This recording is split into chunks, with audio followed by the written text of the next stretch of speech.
नमस्कार. झाला का तुमचं जेवण? तर आता जरा तोंडावर टवटवी आल्यासारखं वाटायला लागलं बाई. तर आज आहे तुळशीची लग्न, म्हणजे होती लागली, पण आपल्या तुळशीचं वय कमी असल्यामुळं आम्ही लग्न लावली नाही ती. नाहीतर म्हणसान तुम्ही बाया ताई तुळशीची लग्न पण लावली नाही ती का? आमच्या तुळशीची वय कमी आहे. 18 वर्षाची झाली ना तर आम्ही लग्न लावणार आहे, असं आईचं म्हणणं आहे. सकाळ सकाळ तिनं डोयला मस्त हाणला म्हणून म्हणलं चला एक ब्लॉग बनताच आहे म्हणून बनवला बरं का. तर मा धापा भरल्यात. तर आता तुम्ही म्हणता धापा का भरल्या, तर बानू रडत होती, तिला जरा थोडंसं समजवलं, बाहेर फिरवलं, त्यामुळं कना बाहेर फिरवल्यामुळं तिचं माझा बी दम भरला आणि तिचा बी दम भरला, असं झालं. म्हणून त्यासाठी माझा दम भरला. तर बघू शकता आपल्या इथं कसं आहे वातावरण. छान आहे का नाही, मस्त आहे का नाही सांगा बरं. आणि मी गोरी दिसत असून तुम्हाला, म्हणूनच मी असं ठरवलं की आपण आता जरा तुळशीच्या लग्नाला थोडंसं रंगोटी करावा तोंडाला, म्हणून मी रंगोटी केली बरं का. तर मला एक विषय बोलायचा आहे आणि खरंच मला वाईट वाटतं त्या गोष्टीचं. एवढंसं लहान बाळ आता बोलू नी, पण नाही का मला करमनाच, मला अजिबातच करमना. आणि ते आमच्या आईचं चुलत भाव आहे की नाही, चुलत भाव म्हणजे आईच्या माहेरात भाऊकीच चुलत भाव तिकून लागतोय. तर आईचा गुरु पण आहे, गुरु भाऊ पण आहे, चुलत भाऊ पण आहे. म्हणजे लक्ष्मी आईचा गुरु केलाय आईनं भावालाच. तर त्यांचा नातू आज 3-4 दिवस झालं एक्सपायर झालाय. आणि आम्ही गेलतो बघायला भाऊबीजीला. त्यावेळेस पोरगं इतकं गुटगुटीत होतं की काय सांगायचं माप नाही. असं स्वप्नात पण वाटलं नव्हतं की असं काय घडेल त्याच्यासोबत. पण देवाची इच्छा असल किंवा नसल मला माहीत नाही, पण देवानी एवढं पण नाही का असं करू नये. एवढ्या लहान बाळाला काय कळतंय, असं कुणावर पण वेळ येऊ नये. त्या आईचं मन काय म्हणत असन. 2 महिने झाले बरं का त्या बाळाला, 2 महिन्याचं बाळ होतं. पण त्या आईच्या जीवाला काय वाटत असेल, काय वेदना होत असतील, ही एक आईच समजू शकते. आणि थोडंसं वाईट वाटलं आणि मला असं वाटलं की मजाच करते कोणतरी, पण मजा नाही, सिरियसली असं काही झालेलं आहे. तर त्यासाठी आम्ही जाणार आहे बघायला. पण बघू आता, आईचं जास्त महत्त्व आहे. आई जाऊन बघून येईन, मग नंतर आम्ही जाऊ. तर देव करो त्याच्या आत्म्याला शांत मिळू अशी देवाला प्रार्थना करते मी. पण थोडंसं वाईट वाटलं, पण काय करू शकतोय, देव पण काय करू शकत नाही, आपण पण काय करू शकत नाही. त्याचं नशिबात तेवढं लिहिलं असेल तर देवापाशी काहीच नाही. आपण देवावर दोष ठेवतो, पण असं काही नसतंय. तर जाऊ द्या ते तर जाऊ द्यात. आता थोडंसं दुःख झालं, मला काय त्याच्याविषयी बोलायचं नव्हतं, पण मला नाही का मनामधनं थोडंसं वाईट वाटलं.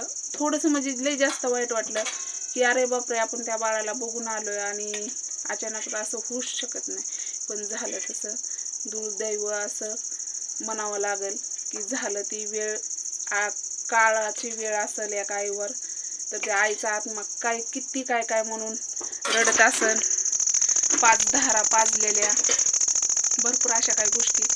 तर देव करो त्याच्या आत्म्याला शांत मिळू हे देवाकडे प्रार्थना करते. तर आज आहे तुळशीची लग्न. तर आमच्या तुळशीची वय कमी असल्यामुळं आम्ही लग्न लावली नाही ती बरं का. नाहीतर तुम्ही म्हणसान की ताई तू लग्न नाही का. पण सारवूनही घेतलंय, रांगोळी काढली, आणि अंधाराचं काय दिसतंय तुम्हाला बाहेर, म्हणून म्हणलं दाखवायला नको. आणि तुळशीचं लग्न आहे हे पण कुणाला सांगाय नको, पण मी तुम्हाला सांगितलं. तर 18 वर्षाची झाल्यावर आम्ही लग्न लावणार आहे तुळशीचं बरं का.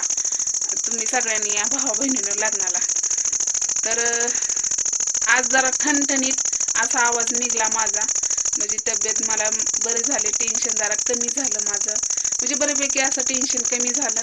घरामध्ये सगळे हसून खेळून असेल तर भारी वाटतं. असं घरामध्ये काही गोष्टी घडल्या की कुणालाच मन लागत नाही. म्हणजे 4 लोक नावं ठेवणारे पण असतात, आणि आपल्याच घरातला तमाशा आपण बाहेर दाखवू असं मला वाटत नाही. तर काय काही गोष्टी असतील आम्ही समजून घेतलं, सगळं झालं, तर त्या पण खुश, मी पण खुश. पण आज म्हणलं होतं आईला तळ येऊ कर, पण आईनं काही केलं नाही. मी गेलते कामाला, थोडंसं तळ म्हणलं होतं, धपाटी कर म्हणलं होतं, कोथिंबीर पण आणली. आणि आज दिवसभर मी काय खाल्लं नाही. आणि कॅन्टीनमध्ये मी भात खाल्ला, ते पण मस्त जिरा भात होता.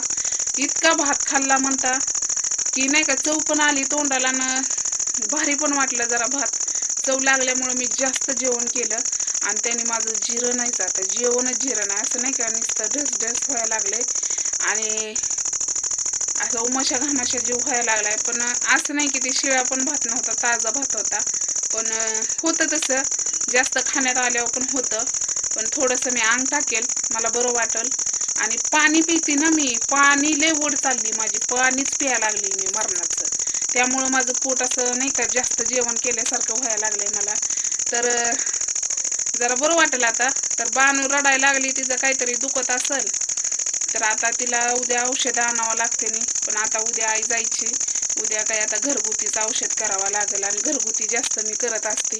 तर तो का आरडते दिसलं का, ये म्हणते इकडं, कुठं गेली. तिला 24 तास माणूस जवळच पाहिजे, जवळच पाहिजे. तर म्हणलं चला एक छोटासा ब्लॉग बनवावा, आपल्याला लागतंय टाकायला लवकर. आणि दिवसा 12 नंतर मी तर टाकत गेले ना हेड्याव, तर नेटच मला पुरत बी नाही आणि रेंज पण नसते. त्यामुळं त्या टायमाला रेंज आमच्या इथं फुल असते, म्हणून मी लवकर हेड्याव टाकते. तर काही जणांचं असं म्हणणं आहे की ताई तू लईच लवकर हेड्याव टाकते, पण काय करणार, आमचं नेटच तेव्हा, माझं मोबाईल आणि माझा 300-350 रुपयाचा रिचार्ज असल्यामुळं मला नेट जास्त पुरत नाही. आणि 2-3 दिवस झालं मी काही इंस्टाग्रामला काही हेडवच टाकलं नाही. तर एक अन्वीचा टाकला होता, खूप असं छान सपोर्ट केला अन्वीच्या हेडवला. आपल्या हेडवची म्हणजे इंस्टाग्रामची ID आहे ज्योती भालेराव, त्याच्यावर अन्वीचं पण ब्लॉग असते. तर आणि फक्त मी ब्लॉगमध्ये एवढं अन्वीला घेत नाही का, तर नाही का त्याला घेऊन बसावं लागतं आणि असं झोपून बनवायला वेगळं वाटतं, तर म्हणून मी तिला घेत नाही. आणि आता जरा बरी झाली मी, मला असं वाटायला लागलं मला पण जरा मस्त वाटायला लागलंय. तर कामाला आज गेलते मी, कामावून आले, ती काय ओलच हाटा नाही आमच्या इथली. आणि काय ते उंदराची काय गुशीची बिळं पण हाटा नाही ती आमची. आणि एवढं गुशीची बिळं झाली, ती कट्टाळा आलाय, कट्टाळा. आणि भरपूर जणांना असं वाटतं की घर लय स्वच्छ असतं. हो, आपलं नेहमीचंच असतं, असलं तरी स्वच्छताच असते आपली, माती का असं ना, पण स्वच्छता ठेवणं ही बाईचं कर्तव्य आहे. आणि आम्हाला पहिल्यापासून स्वच्छताच आवडते, त्यामुळं. आणि भरपूर असं ताईंना दादांना घर स्वच्छ ठेवलेलं. आणि आमच्या इथं पाहुणे रावळी आली ना जत्रेच्या टायमाला, त्यांना पण नाही का घर आवडत नाही, पण घरात मधलं ठेवलेलं वातावरण लय आवडतं आणि माती लय आवडते. तर एक वर्ष असं होतं की आमच्या इथं घर नव्हतं, म्हणजे पहिलं पत्र्याचं घर होतं, म्हणजे हे पण पत्र्याचंच आहे, पण ते पत्र्याचं घर म्हणजे भटीवर घर कसे असतात तसं होतं. पोतारा ही बाहेरनं आतनं 1 दिवस 2 दिवस लागायचं पोतारा द्यायला, म्हणजे लिपून ही सगळी भिताडा अशी लिपून घेतलेली, त्यामुळं पोतारा द्यायचं. आणि पोतारा द्यायला लागलं ना की लांबपर्यंत पोतारा यायचा, म्हणजे ती ओलं व्हायचं, ही सगळ्या हातानं पूर्णपैकी पांढरं माणूस व्हायचं. आणि आमच्या इथं शाडू एकच नंबर आहे, तर ती शाडू आम्ही चुलीलाही वापरतो. पण आता चुलीवर फक्त पाणीच असतंय, त्यामुळं काही चूल एवढं हे नाही. आणि गॅस तर आपला 10 नमुन्याचा झालेला आहे. पण आता मी तुम्हाला दाखवते. पण आईचं चाललंय जेवण, पण गॅस असा नमुन्याचा झाला की पूर्णपैकी गंजलाय आणि पूर्णपैकी ती कुजून त्याचं तुकडं पडायला लागलं. तर एवढंही झालंय, म्हणजे त्याचं वय संपत गेलंय त्या गॅसचं, पण तरी पण चालूच आहे, जोपर्यंत चालू आहे तोपर्यंत चालवायचा. तर बघू, आपण नवीन शेगडी लवकरच घेणार आहे. बोलायचं म्हटलं तरी दम भरतो, लय पटापटा बोलते ना मी. तर हा मला आज आवाज निघायला लागला म्हणून बोलू वाटायला लागलं. तर कसं वाटतंय हेड्याव नक्कीच मला सांगा कमेंटमध्ये की मी छान बनवती नाही बनवत. कसं आहे, आपलं घरातले ब्लॉग आहेत म्हणून आपण घरातलंच बनवतो आणि बाहेर जायचं म्हणलं की मला दुनियेची लाज वाटते. तर हे आवडलं असलं तर नक्कीच लाईक करा, शेअर करा, कमेंट करायला विसरू नका. बाय सगळ्यांना.